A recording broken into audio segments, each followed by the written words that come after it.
Welcome to Partner Spotlight. Now, why don't you tell us a little bit about this project and how it fits into your overall CSR initiatives? The project we just had, or the English Day that we just had, is the culmination of our English scholarship scheme. And that falls within one of the focus areas that we at John Keells focus on. I'm sure you know John Keells is one of the key contributors to Sri Lanka's economy. We've been here for over 140 years, and the listed companies within the group comprise more than 13% of the Colombo Stock Exchange. Our big brands include Elephant House, Union Assurance, Cinnamon, Keells, obviously the supermarkets and the frozen meats, etc. We, being so invested in Sri Lanka's economy, I think realized that we cannot grow and develop without Sri Lanka growing and developing along with us. And as good corporate citizens, we, for several years, have realized that we have to play a role in the development of Sri Lanka's economy and its people and environment. So we have a CSR program which is administered by the John Keells Foundation. And we have several focus areas which fall within that. One of the focus areas is education, because our vision for the foundation is empowering the nation for tomorrow. And we believe in having initiatives which equip Sri Lanka to meet the needs of tomorrow. And primarily among them is the need for English. So in our English focus area, which has with it things like soft skills, vocational training, the flagship project is really English. I'm going to ask Carmeline to tell you a little bit more about the English program.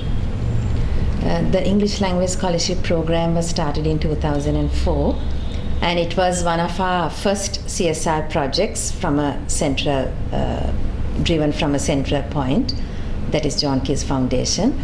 The whole idea of this was that we realized the importance of developing English language skills, especially among our children and youth, to advance their opportunities of higher learning and employment subsequently. And we felt a lot of our children and youth were handicapped by opportunities of learning, particularly skills in communication. They lacked the confidence, even though the school syllabus taught them the grammar and the spelling and basic syntax. So when we started this program, our specific focus was disadvantaged children and youth in areas which lacked opportunities. And we actually did various categories of programs. We handled school children at a lower level. We handled school leavers. We did programs for customized people like trackers of Yala National Park, undergraduates in the University of Moratuwa Transportation and Logistics degree program. And lately, we also have initiated a program for the school for the deaf in Ratmalana. And there we are looking at a brand new program for preteens and youth who are into vocational training.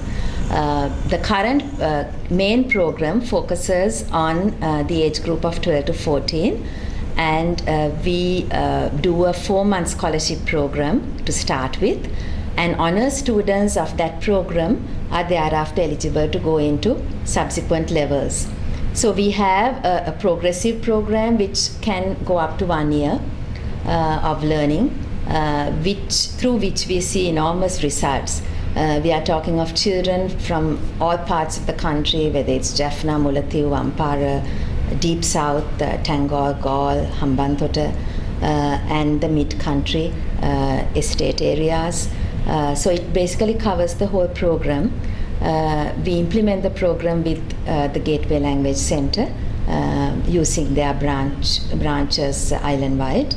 And to date, over the last 10 years since inception, we have covered over 9,500 children and youth.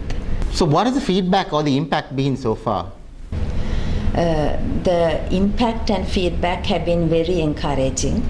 I can just give you a couple of examples. One is in 2005, just 1 year into our program, we had this annual English Day event at which children come and share the skills that they have learned and the confidence that they have gained through the program.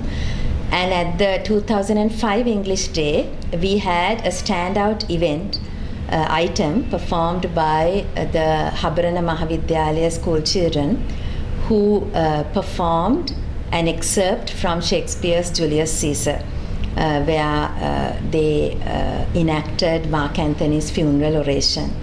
And for these kids who were under 14, all of them, to be able to go into a script that complex and to be able to really get into the characters and perform it in front of a large audience in Colombo took a lot of courage, and they did a wonderful job.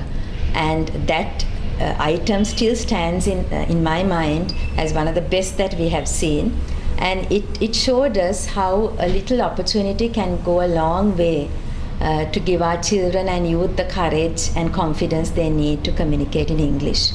The other example I can give you is one of our scholars who followed our very first program, which happened to be a 2-year edXL scholarship. She went through the entire course when she was at a pre-O-level age. And then subsequently went in to do very well in her O-levels, especially in the English language, qualified to do English for her A-levels, then decided to pursue a degree in English at the University of Kelaniya, where she studied translation methods, and today she's acting as a lecturer at the University of Kelaniya. She herself bears testimony to the fact that if not for the scholarship program which she benefited from, she would not have been able to pursue a career like this. So those are just 2 examples, and there are very many that we can list out. In terms of impact assessment, about 3 years ago we decided to do an independent assessment of the impact of our program. We hired a professional team to do this, an external team, and they came back with a report after doing a sample of our programs over the previous 2 years, which showed us that the program has had really good impact in terms of how the children performed in their exams, term tests, as well as O-levels, as well as what the teachers felt, how much they have improved following the program, as well as the parents of these children who were very happy that the children have now the confidence to speak in English. So that assessment showed us that we were on the right path. Of course, we continue to do assessments at every level to make sure that continuous improvements are built into the system. I think I should just add that the program is not carried out for Tier 1 and Tier 2 schools. We offer, at the moment, 1,200 scholarships all over the island, and we write to principals of Tier 3 schools and below, offering them. They nominate the people and the children, and the children then take an assessment test and are thereafter chosen.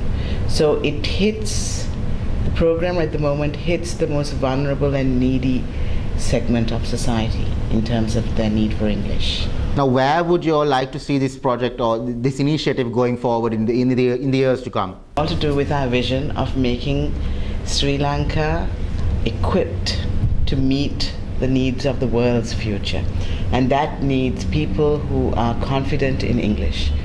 So by doing this, we're touching the lives of 1,200 children every year and making them more confident in their use of English. And we continue to encourage that with allowing them to go on for higher courses as well. So the results of this will bear fruit, we hope, in the years to come. We would also add that we keep customizing the programs. So although currently we are doing school children, there's nothing to prevent us from going beyond. As I mentioned already, we are doing university undergraduates. We have been customizing programs for the trackers of the Yala Park. So like that, we can keep customizing because we see the need for English at every level. So in the future, I would see us looking at various age groups, looking at various types of program, levels of learning, and maybe even strictly employment or career-related programs as part of our customization in the longer term. As far as the school children's program is concerned, we will keep expanding on the levels. Currently, we have expanded it up to 3 levels under the edXcel program. It has altogether 5. So we may look at extending it to the next 2 as well.